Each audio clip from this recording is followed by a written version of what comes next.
Ayan, may love shout out. Muli. Ayan, nagbabalik po yung lingkod. So, nakikita niyo sa ating thumbnail. Antindi ng sumpa. Ano kasalanan para tayo ay isumpa natin yung isang tao? Wait, magbabasahin po tayong comment. Kung hindi naman po tayo ang naagrabyado, ako ay nagugulat. Ito, makikita nyo sa comment section. Ano so? Ito makikita nyo sa screen. Si Rick Rones. Ay, ako po ay bumabase lamang dito sa screenshot. Ano po? Kay Rick Rones, yan ang nasa thumbnail natin. Kung ikaw man po ito, ang nasa larawang ito ho ay pinasa lamang sa akin. Ay, teka po muna, mawalang galak. Bakit po napaka-brutal, napaka-mortal ng inyong binitawang salita dito para kay Kalinga Prab? Babasahin ko na po para tayo mabilis, ano po, nang hindi na kayo tumingin dyan sa screen. Okay. Ang sabi po ni Rick Rones, dahil sa kahayupan mo, Kalinga Prab, ay may nagpakamatay. Bakit po nagpakamatay? At sino naman? Okay. So may sticker na umiyak. Dahil sa kahayupan ginawa mo. Ano pong ginawa? Kanino? Anong kahayupan ang ginawa? At sino ang hinayupan? Oh, ikaw ang dahilan kaya nagpakamatay ang isang tao. Sino ang tao? Rick Rones, sino ang tao? Ang tinutukoy mo nagpakamatay. Dahil sa kahayupan ni Kalinga Prab. Ito ako bumabase kasi, okay, kung sino man yung tao tinutukoy mo, dapat sinabi mo dito at wala ako kami nababalitaan na si Kalinga Prab ang dahilan. Kung meron man ang namatay, kung sino man ang namatay, wala ako kami nababalitaan. Maliban lang ho dito sa iyong comment na ito ay pinasa lang ho sa akin. Dalawa ho nagpasa nito, no? Demonyo at hayop ang ginagawa mo sa mga tauhan mo. Sino ho? Demonyo at hayop ang ginagawa sa mga tauhan. Sino ang tauhan? Ang kademonyohan ang ginagawa ni Kalinga Prab.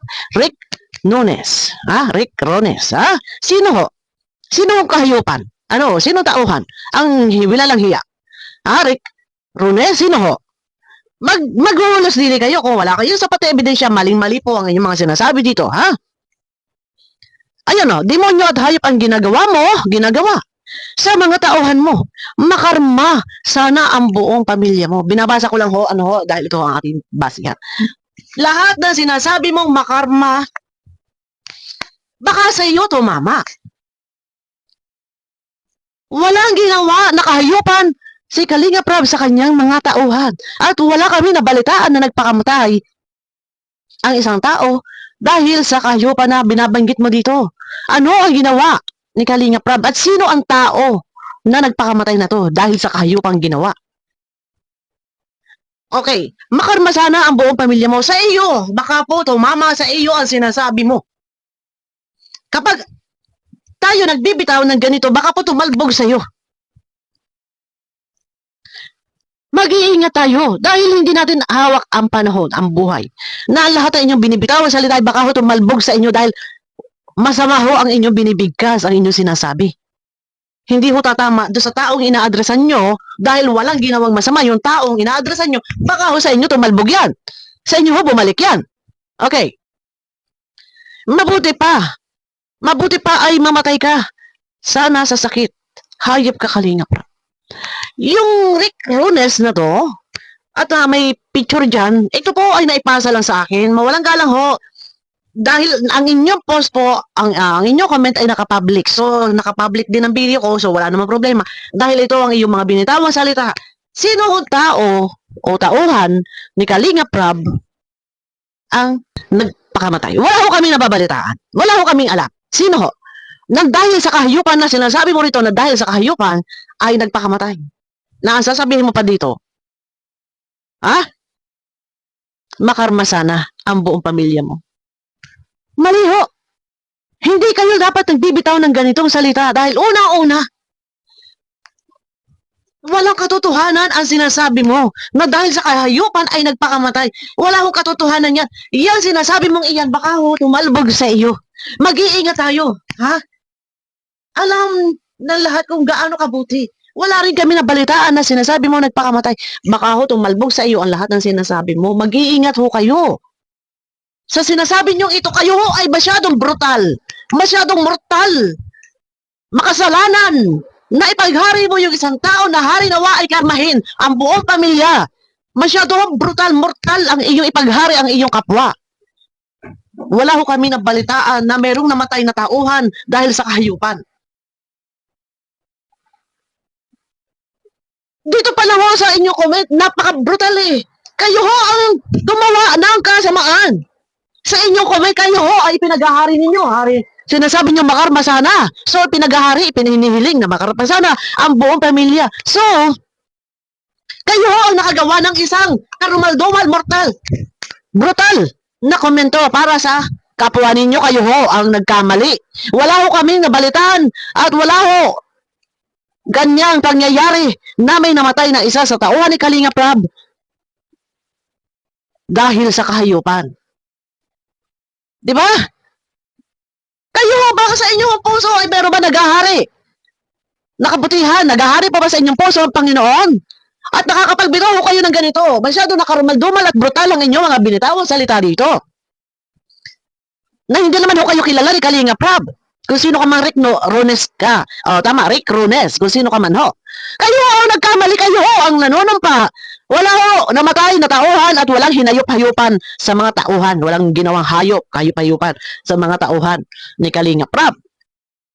Kayo ho, ang nagbibitaw ng ganitong salita na hindi kaaya-aya. Kaya, ayusin nyo ho yung inyong mga sinasabi. Dahil, baka ho sa inyo tumalbog yan. Yung kasamaan ninyo na binibitawan sa inyong kapwa na ina-address mo kay Kalinga Prab. Ako'y nagtataka, bakit ho sukdulan ang iyong galit? Ano ho ang kasalanan sa iyo ni Kalinga Prab? At sino ka? Ikaw ba ay kilala ni Kalinga Prab? Sukdulan ang galit mo. Ulitin ko, dahil sa kahayupan mo, Kalinga Prab, may mga nagpakamatay. Dahil sa kahayupang ginawa mo, ikaw ang dahilan kaya nagpakamatay ang isang tao. Demonyo at hayop ang ginagawa mo sa mga tauhan mo. Makarma sana ang buong pamilya mo. Mabuti pa ay mamatay ka. Sana sa sakit, hayop ka, Kalinga Prab. Bakit ho sukdulan ang galit ninyo? Ha? Sobra ang galit mo. Sino ka? Ha? Ikaw ba ay kilala ni Kalinga Prab? Ni Kalinga Prab? Ha? Ikaw, Rick Rones? At nakakapagsalita ng ganito, anong atraso sa iyo ni Kalinga Prab? Sukdulan ang galit mo at pinaghahari mo na sana ay namatay sa sakit at makarma ang buong pamilya. Baka sa iyo ho, tumalbog. Masama yan sinasabi mo sa kapwa. Kung isang halimbawa man, ano ho, kayo ay galit sa isang tao dahil hindi nyo nagugustuhan. Ano man yan. Hindi, mali pa rin to. Kahit pa sabihin may kasalanan ng isang tao, mali pa rin ho na kayo ay magbigkas, maglabas, magsalita ng ganito para sa kapwa. Hindi pa rin ho makatao. Hindi makatarungan. At wala puso ang nagsasalita ng ganito. Walang Panginoon sa iyong puso. Maling-mali ka dito. Ikaw ang nakagawa ng kasamaan para sa iyong kapwa na pinaghahari mo, hari na sana makarma, hari na sana mamatay. Sa iyo ba tumalbog yan, ha? Kayo mag-iingat, magpakatao kayo. Dito pala nakikita na mabasa demonyo ho, ano ba yung shopping? Dito ho, kademonyohan ho, ang laman, ng inyong mga komento dito. Kayo ho, mayroong kasamaan sa isip. Wala kayong puso sa kapwa. Magpakasama sa mga isang tao, hindi dapat nagbibitaw ng ganitong salita. So kayo ha, nagkasala. Kayo, ipagkahari niyo yung ibang tao na sana ganito, sana ganyan. So, wala kami balita, walang gano'n, walang nangyari gano'n. So sa iyo yung babalik. Dito pa lang sa ginawa mo, masama ka na dito. Attitude, ang attitude mo, hayop. Hindi ka tao sa inaasal mong ito. Bakit ko nasabing hindi ka tao sa inaasal mong ito? Kasi kung may puso ka, ha? Hindi ka magsasalita ng ganito na ipaghahari mo kapwa mo na sana buong pamilya makarma at sana mamatay sa sakit. Hindi ganito. Hindi ganito magpakasama sa mga isang tao. Isang halimbawa, ha? Dapat tayo lagi merong kababaan at ipagpapasa Diyos kung ano man yung inyong nararamdamang hinanakit o sama ng hininga. Ipagpapasa Diyos nyo, Lord, sana, ganito, ganyan. Bahala ka na po kasi hindi ko alam bakit nararamdaman ko yung ganito, yung puot, galit. Ipagpapasa Diyos mo. Ay, hindi. Matindi ka pa eh. Sa pinakahayop, kung manumpa sa kapwa, na hari, sana, hari nawa daw, sana. Diba? Tama ba to? Ikaw nakagawa ka ng isang mortal na kasalanan. Bakit ko masasabing mortal? Ipaghari mo ba na sana daw makarma? Ipaghari mo ba na sana mamatay sa sakit? Baka ko sa iyo, tumalbog ang lahat ng ito. Kaya, good luck sa iyo. Sir Rec Runes. Mali ho, wag ho tayong gagawa ng ganito para sa ating kapwa. Pilitin natin tayo ay maging mabuti pa rin sa ating sarili. Kahit na hindi natin ipakita sa ibang tao. Alam mo sa sarili mo, dapat, na ikaw ay mabuting tao.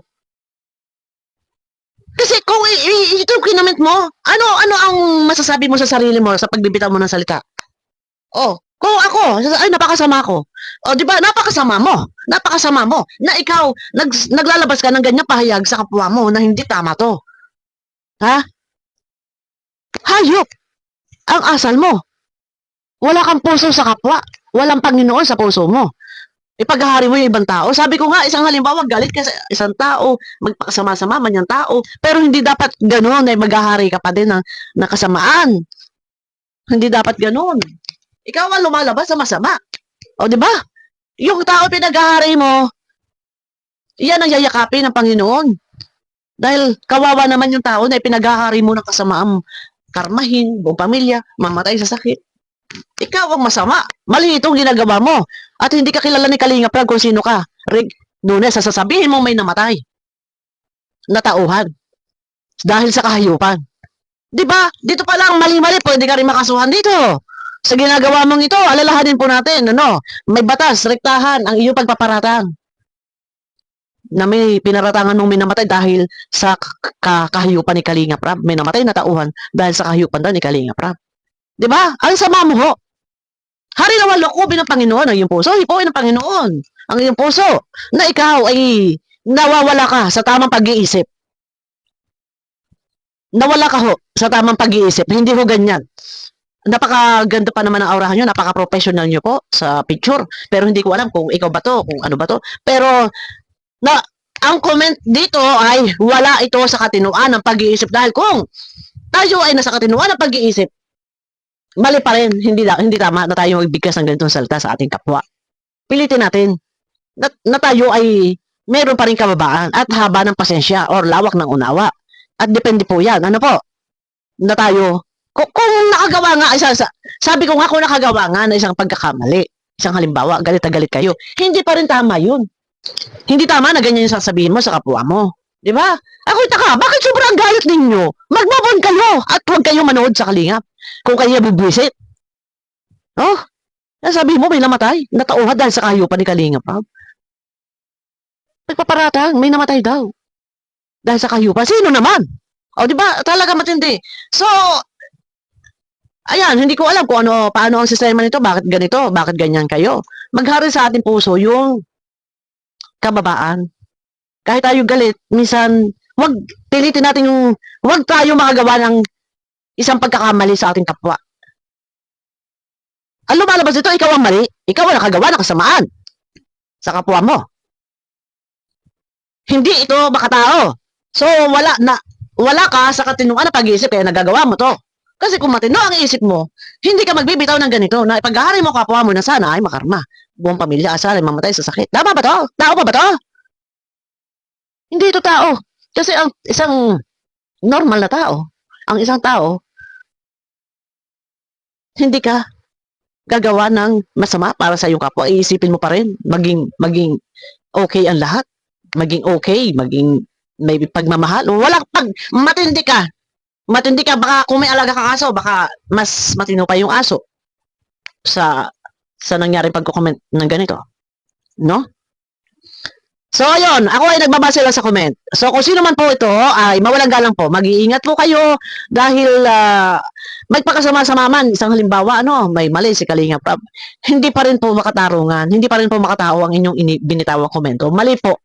Mali. Pilitin natin, lalo pa tayo nasa tamang edad, nasa husto ng pag-iisip, pilitin pa rin po natin makapagbigay ng isang magandang opinion na ika nga ay doon makakapulutan ng aral. Hindi yung ipaghaharing mamatay, makarma, mamatay sa sakit, hindi. Maling-mali po yun. Okay? Abangan nyo ko guys sa akin na next video. Mega love shoutout po sa inyo lahat. Ayan, pakiclick ng thumbs up guys. Sa iba na mga hindi pa naklik yung bell, pakiclick naman guys ng bell, yung mga bago subscribe sa akin. Pag naklik nyo yung bell, may lalabas po dyan na all. And then, i-click nyo po yung all para updated po kayo sa aking video na i-upload. Ayan, maraming salamat po at mega love shoutout po sa inyo lahat.